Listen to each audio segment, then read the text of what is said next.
네, 오늘 말씀을 가지고 두려움이 불러온 우상숭배라는 제목으로 말씀을 증거하겠습니다. 머리 검은 짐승은 거두는 것이 아니다 는 표현이 있습니다. 이 말의 뜻을 아십니까? 이 말은 사람은 배신을 하지만 동물은 배신을 하지 않는다는 말입니다. 여러분, 이 표현에 가장 근접한 인물 혹시 누가 떠오르시나요? 저는 삼국지에서 찾아보았습니다. 삼국지에서 무력이 가장 뛰어난 사람 하면 누가 떠오르니까? 바로 여포가 떠오를 것입니다. 삼국지에서 여포는 훈남에다가 힘도 세고 싸움도 잘하고 또 집에서는 좋은 남편이고 팔불출 아빠이기도 했습니다. 하지만 그에 반해서 정말 안 좋은 면이 있는데요. 그것은 바로 그가 배신의 아이콘이라는 것입니다. 그의 첫 번째 배신은 그의 양아버지 정원을 죽인 일이었습니다. 십상시를 제거하고 정권을 잡은 동탁에게 눈에 가시와 같은 존재가 바로 정원이었습니다. 그런데 섣부르게 그를 처리해서 제거할 수가 없었습니다. 왜냐하면 그의 뒤에는 무시무시한 보디가드가 있었기 때문입니다. 그리고 그는 그의 양아들이었습니다. 그가 바로 여포입니다.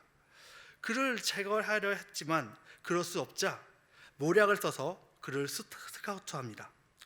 적토마를 주는 파격적인 스카우트를 통해 욕심 많은 여포를 유혹하였고 결국 그는 넘어가 그의 양아버지 정원을 죽이고 동탁에게 몸을 의탁합니다. 그런데 그의 배신은 여기서 끝나지 않습니다. 이번에는 여자가 문제입니다. 여포하면 떠오르는 여인 있죠. 바로 초선이라는 여인이 있을 것입니다. 그 둘의 러브 스토리는 되게 유명합니다. 그런데 이 한 여자를 가지고 동탁이 정적이 된 것입니다. 그래서 이번에는 여포가 동탁을 죽이고 초선을 차지하려 했지만 초선도 또한 죽어버립니다. 이렇게 이 두 번의 배신 후에 여포는 이리저리 떠돌이 생활을 하게 됩니다. 그런데 그 떠돌이 생활을 구해주는 인물이 있습니다. 바로 삼국지에서 가장 인기가 많은 유비가 그를 구해줍니다.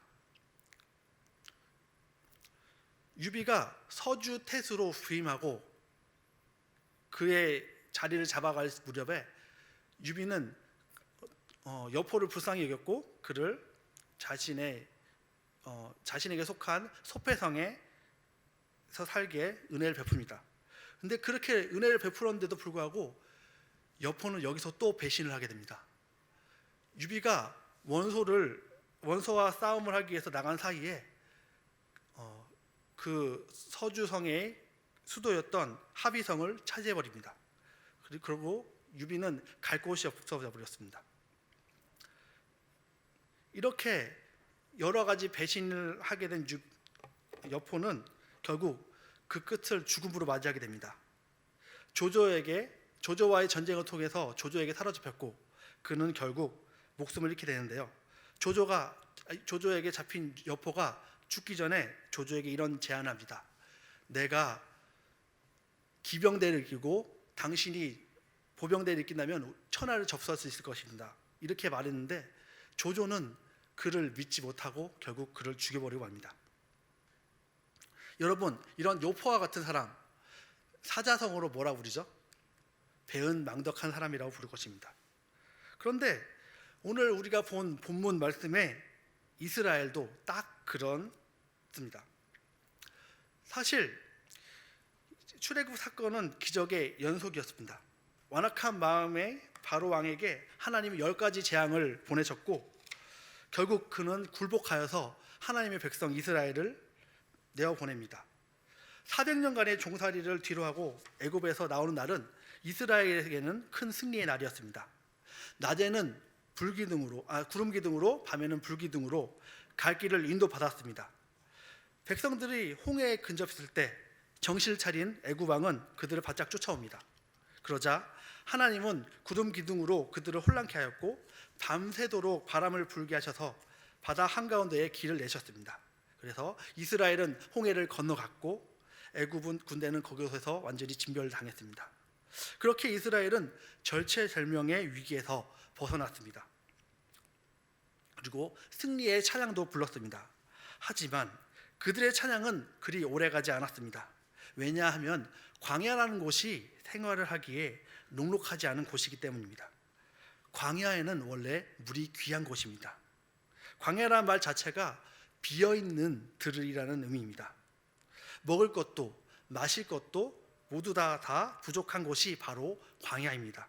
그러한 광야에서 하나님은 불평하는 백성들에게 친절하게 물을 주십니다. 또 먹을 것이 떨어지자 먹을 것을 주십니다.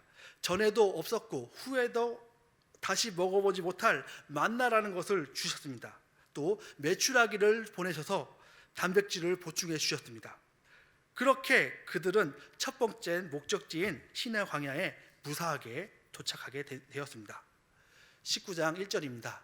이스라엘 자손이 애굽 땅을 떠난 지 3개월이 되던 날 그들이 시내 광야에 이르니라.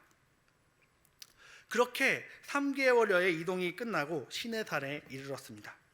그곳에서 하나님과 이스라엘은 언약을 세웁니다. 또 하나님께서 특별하게 주신 십계명도 받습니다.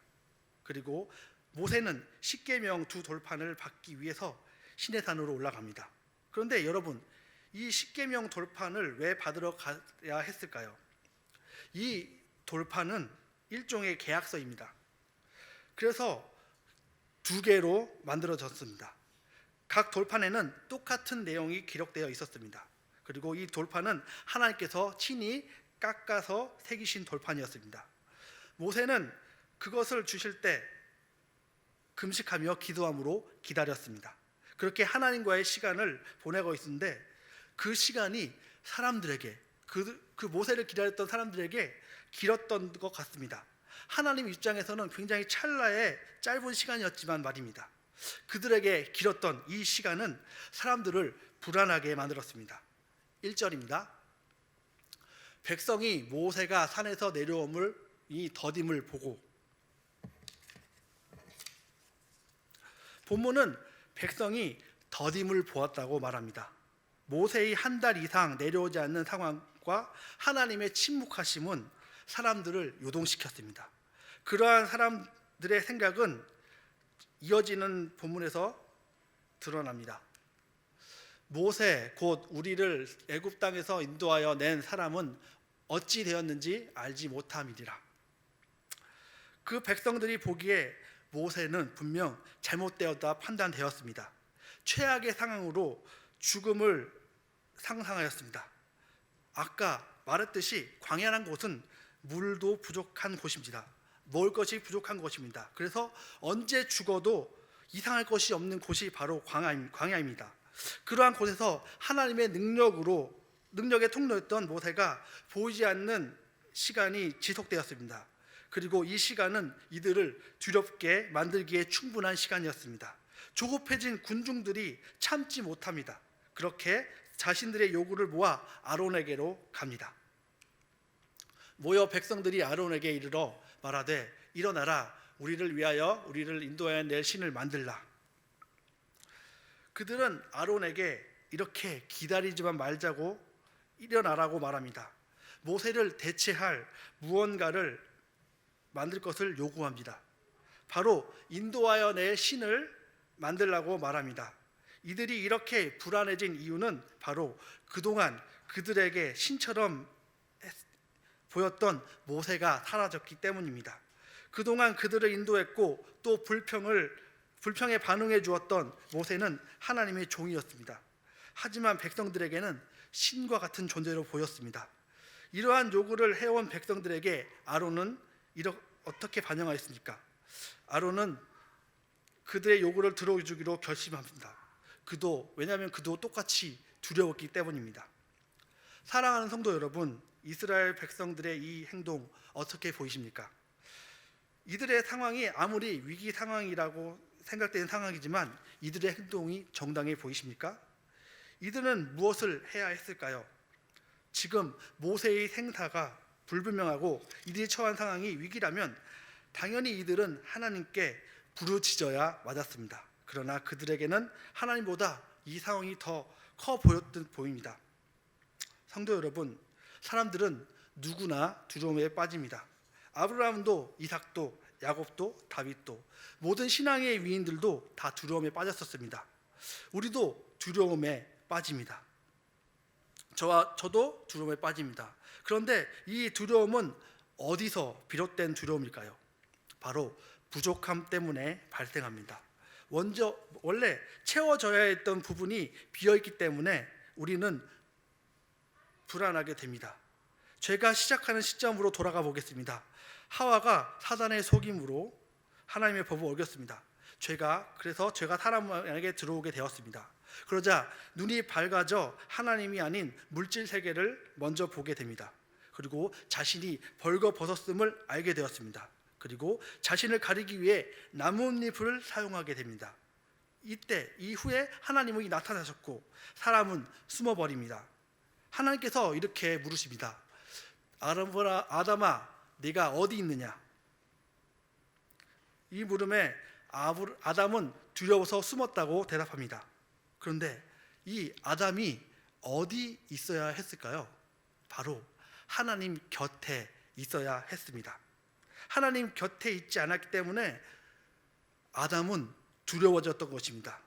그런데 하나님 곁에 가야 했지만 죄 때문에 갈 수 없습니다. 우리의 두려움의 근원은 하나님을 만날 수 없음에 생겨난 것입니다. 이 문제를 해결할 분은 오직 하나님밖에 없습니다. 성경에서 두려움으로 두말하면 서러운 인물이 있습니다. 그의 이름은 야곱이었습니다. 그가 고향을 떠나올 때 형을 피해서 어머님의 고향으로 갑니다. 밧단 아람이라는 곳으로 갑니다.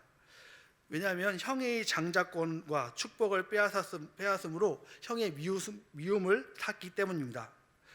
그 가던 중간에 베델이라는 곳에서 할아버지와 아버지의 하나님을 만납니다. 그렇게 길을 떠나 무사히 밧단 아람에 정착하였고 그렇게 오랜 시간이 흘렀습니다.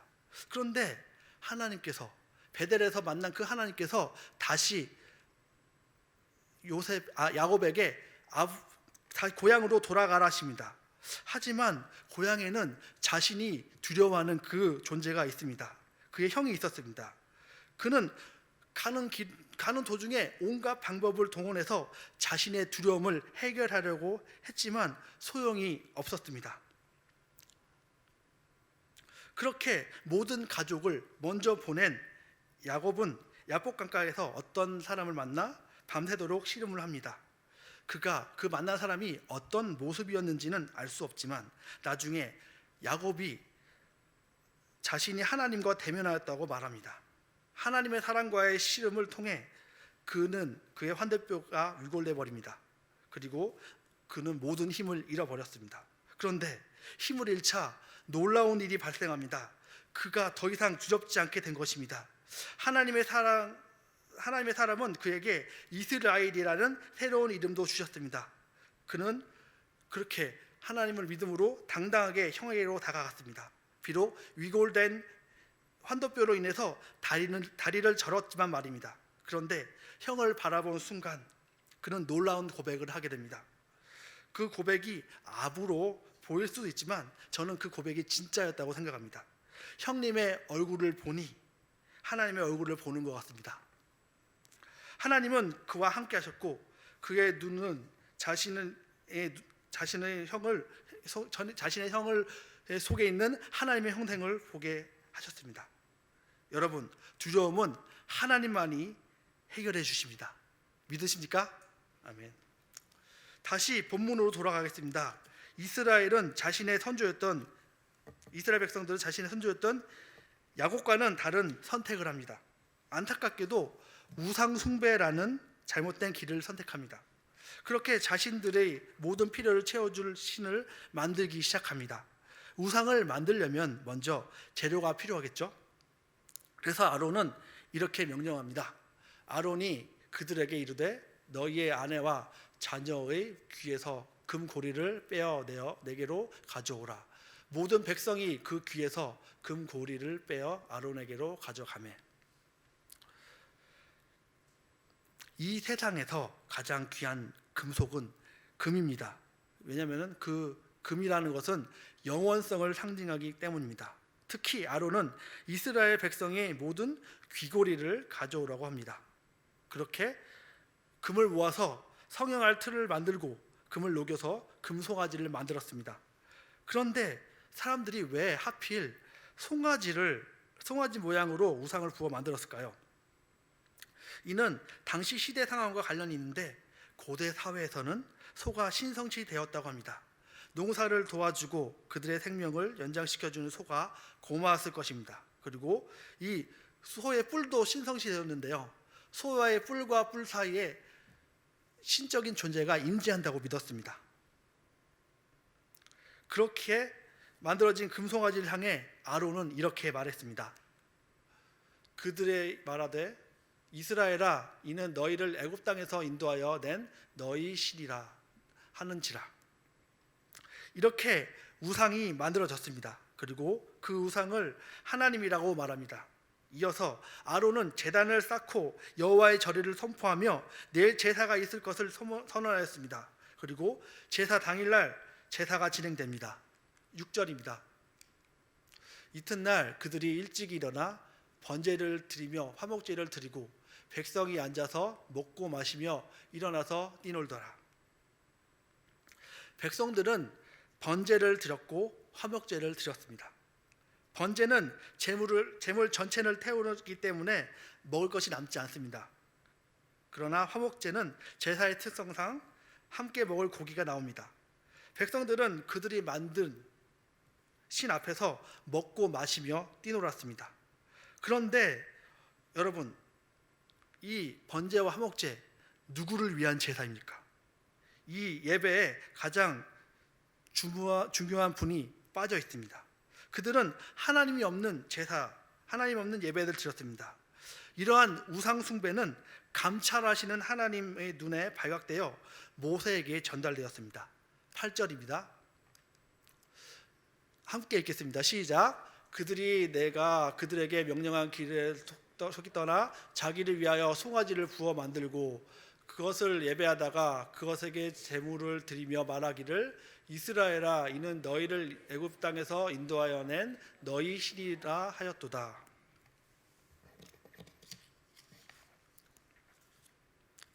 하나님을 금송아지로 둔갑시키는 창의력. 하나님은 이러한 이스라엘의 기행에 대해서 다음과 같이 평가하셨습니다. 7절입니다. 여호와께서 모세에게 이르시되 너는 내려가라. 내가 애굽 땅에서 인도하여 낸 내 백성이 부패하였도다. 주님을 사랑하는 마음으로 이 자리에 오신 성도 여러분, 이스라엘 백성 정말 배은망덕하지 않습니까?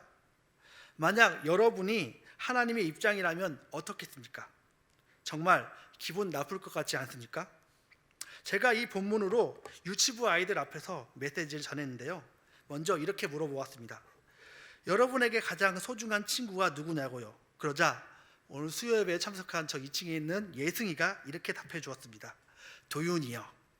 그리고 다음으로 이렇게 물어봤습니다. 그 친구에게 잘 대해주냐? 물어보자 그렇다고 대답했습니다. 그리고 마지막 질문을 하였습니다. 만약 여러분이 잘 대해준 여러분의 친구가 여러분 대신에 다른 친구와 놀면서 여러분을 상대를 안 해준다, 여러분하고 안 놀아준다, 이렇게 하면 여러분의 기분이 어떨까요? 이렇게 물어보자 아이들은 슬프고 기분이 좋지 않을 거라고 말해 주었습니다. 아이들도 배신을 당하면 슬픕니다. 그런데 오늘날에도 이러한 하나님의 마음을 아프게 하는 우상 숭배가 우리들을 곳곳에 스며들어 있습니다. 이스라엘 당시의 우상 숭배는 눈에 보이는 딱 보이는 모습으로 나타났습니다. 그렇기 때문에 이를 알기가 명확하였습니다.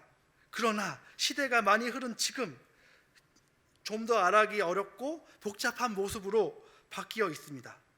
하지만 그 본질에서는 변한 것이 없습니다. 그것은 바로 하나님을 대체하는 다른 것을 의지한다는 것입니다. 또 그러한 우상들은 우리를 하나님을 찾는 길에서 벗어나게 만듭니다. 대표적인 우상 숭배로 바로 율법주의와 혼합주의가 있습니다. 율법주의는 바로 율법을 행함으로 구원을 받는다는 사상입니다. 내가 주인된 신앙생활은 우리가 보기 좋은 쪽으로 우리를 인도합니다. 내가 무엇을 해야 하나님이 나에게 보상해 줄 것이라는 생각, 이것은 하나님의 뜻이 아닙니다. 내가 율법을 행함으로 구원받으려는 시도는 보기에는 그럴듯해 보이지만 그 끝은 멸망입니다. 또 혼합주의가 있는데요, 세상과 처음에는 맞섰지만 힘을 잃고 세상에 젖어 사는 삶, 교회에서는 교회의 법을, 세상에서는 세상의 법을 사는 것이 바로 혼합주의입니다. 이러한 길에서 벗어난 삶은 우상숭배라 할 수 있을 것입니다. 세상의 가치인 돈과 명예, 재물 등을 겸하여 섬기는 혼합적인 삶은 우리를 멸망의 길로 인도합니다. 위 두 가지 모두 마지막 날에 하나님의 심판을 받는 우상숭배입니다. 이제 오늘 말씀의 마지막 부분을 다루려고 합니다. 7절에서 언급되었듯이 하나님은 모세에게 내가 건져낸 백성이 부패하였다고 하셨습니다. 여러분, 음식이 부패하면 우리는 버립니다. 또 가전제품이 망가지면 우리는 버립니다. 그렇듯 부패함은 그만큼 심각하고 곧 심판을 당해도 이상하지 않을 상태를 의미합니다.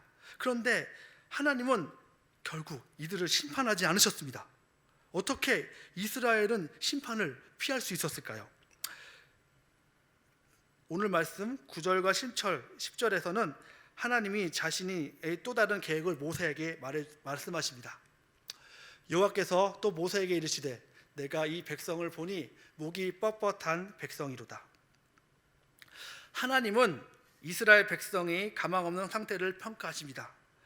뻣뻣하다라는 표현은 출애굽 당시에 이집트 왕 바로 왕의 마음을 표현할 때 사용했던 표현과 동일한 표현입니다.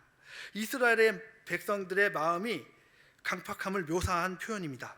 이러한 마음은 여호와의 진노를 부르기에 충분했습니다. 바로가 이러한 뻣뻣함 때문에 심판받았습니다. 그리고 이어지는 10절은 하나님의 이스라엘을 향한 심판의 뜻이 나옵니다. 10절입니다. 그런즉 내가 하는 대로 두라. 내가 그들에게 진노하여 그들을 진멸하고 너를 큰 나라가 되게 하리라. 하나님은 완전히 다시 시작하시겠다고 하셨습니다. 이것은 마치 노아의 때에 노아와 그의 가족만 남겨두고 모든 사람을 쓸어버리고 후에 새로 시작하는 것과 같은 모습을 보여줍니다. 다 죽이고 모세를 통한 새로운 언약을 체결하고 다시 큰 나라를 세운다는 계획은 너무나도 무서운 일이었습니다. 그러자 모세가 하나님을 말리기 시작합니다. 11절입니다. 함께 읽겠습니다.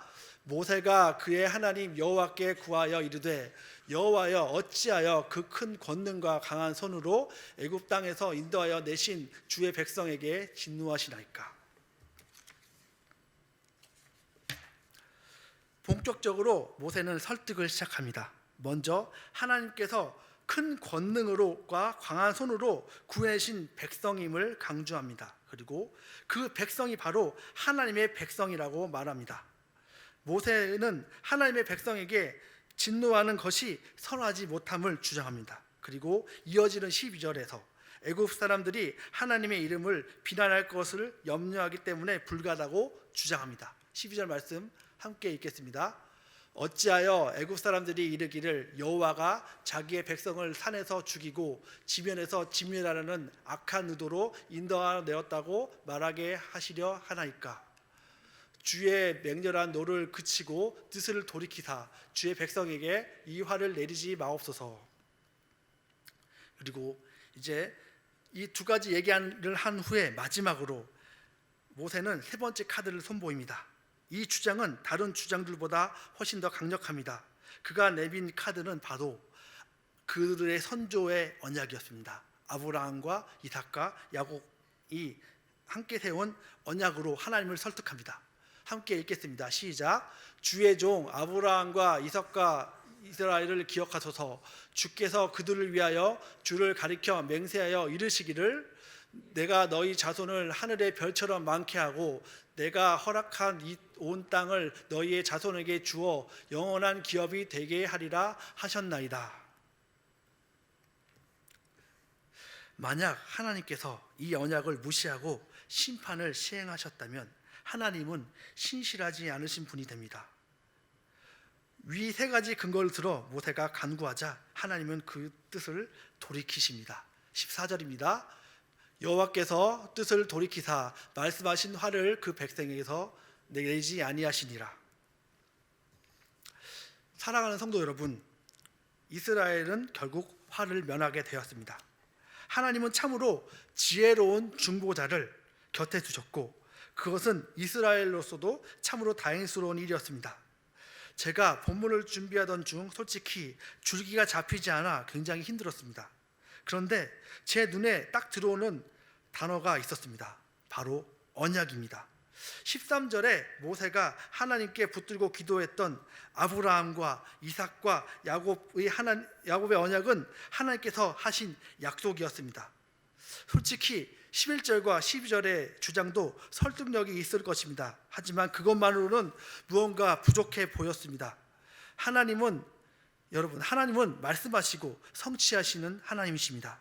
만약 하나님께서 언약을 성취하지 않으시면 하나님은 시건하는 분이 됩니다. 또 거짓말하는 분이 됩니다. 우리가 하나님을 믿는 이유는, 즉 복음을 믿는 이유는 바로 하나님께서 신실하시고 진실하신 분이시라는 것을 믿기 때문입니다. 그리고 그 언약의 중심에는 예수 그리스도가 있습니다. 여러분, 우리가 죽어서 천국 문 앞에 있다고 상상해 보십시오. 하나님이 왜 우리를 들여보내야 하느냐고 묻는다면 여러분은 어떻게 대답하시겠습니까? 내가 귀신을 쫓아내고 권능을 행하고 방언을 말하고 등등 이야기를 했다고 가정해 보십시오. 여러분은 그 문을 통과할 수 없을 것입니다.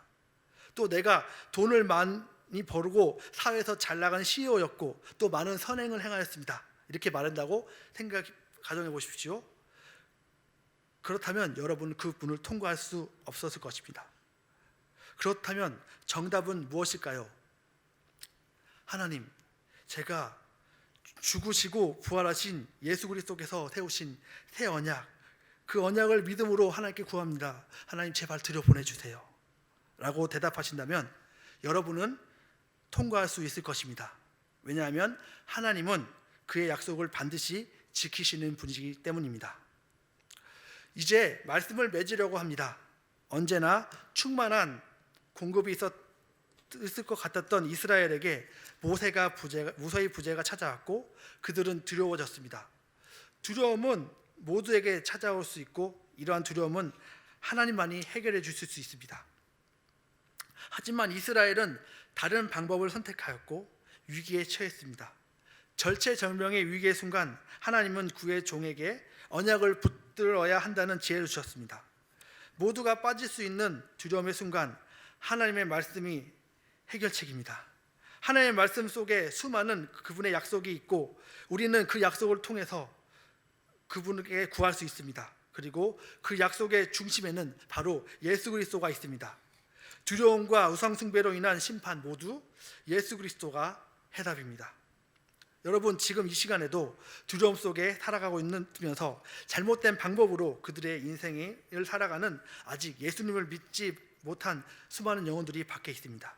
그들에게 이스라엘에게 모세가 있었듯이 그들을 위해서 기도해줄, 약속을 붙잡고 중보해줄 사람이 필요합니다. 이 자리에 계신 모든 분들이 그러한 하나님의 사람 되기를 간절히 소망합니다. 기도하겠습니다.